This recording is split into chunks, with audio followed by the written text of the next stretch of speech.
things that we've built here at Gettysburg that I feel really proud of, one of the things that Technolutions rolled out last spring was AI dashboards. And the first use case that we built for at Gettysburg was a dashboard at the organizational level, so the high school level, right? That looks through all of our history of interactions with that school, all of the notes about the visits and college nights, looks at the data about who has inquired and who has applied and what kind of criteria or what kind of characteristics do they have, and presents that in a narrative form that's really easily digestible for non-data analysts. So when my staff is on the road now, in their hotel room in the evening, they can pull up each school they'll be visiting the next day, run the AI dashboard, and have a real contextual sense of what they're walking into, what kinds of conversations they might have, what to expect.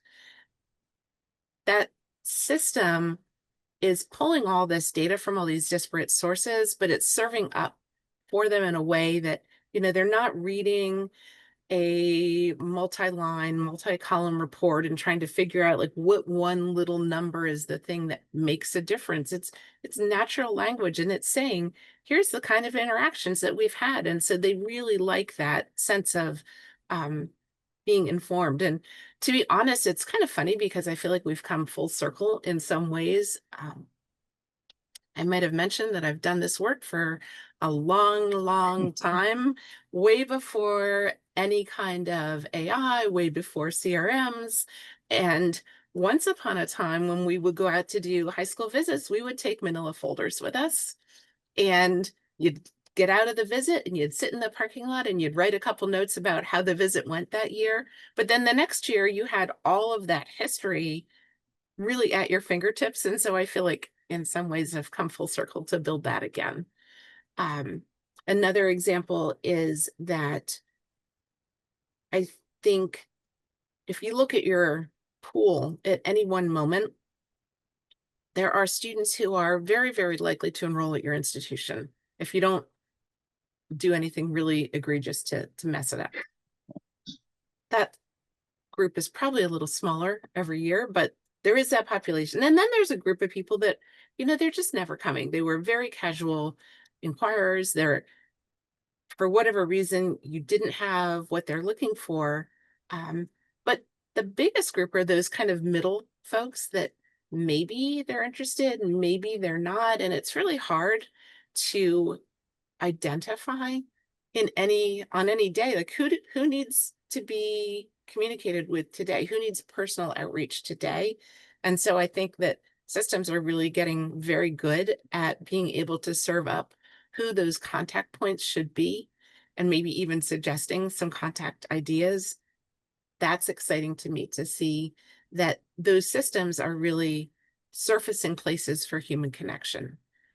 And I would even take it a step further than that and say that in a truly ideal world or a truly ideal ecosystem, the systems themselves will sort of fade into the background. They'll just be so intuitive that the work that you do will be all about connecting with people, and the systems will just be kind of like brushing your teeth, something that is such a part of what you do every day. But if I asked you, what did you do to get ready for work this morning? I bet you're not going to tell me that you brushed your teeth, right? Because it is such a part of your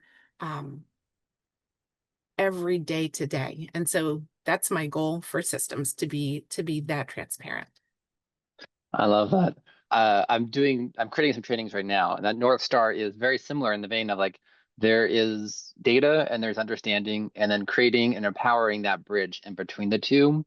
Mm-hmm. I definitely think systems and technology are going to continue automatically bridging that. I don't know where exactly on that 0 to 100% we are yet. Yeah. So if you ever want to come back and do a training, I would love to have you back on the podcast. Please let me know. I'd love to do that. Awesome. So changing gears a little bit Mm-hmm. with leadership.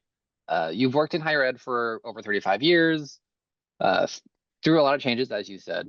What's the kind of some of the biggest lessons you've learned about leading in that constantly shifting environment? Yeah. Yeah. So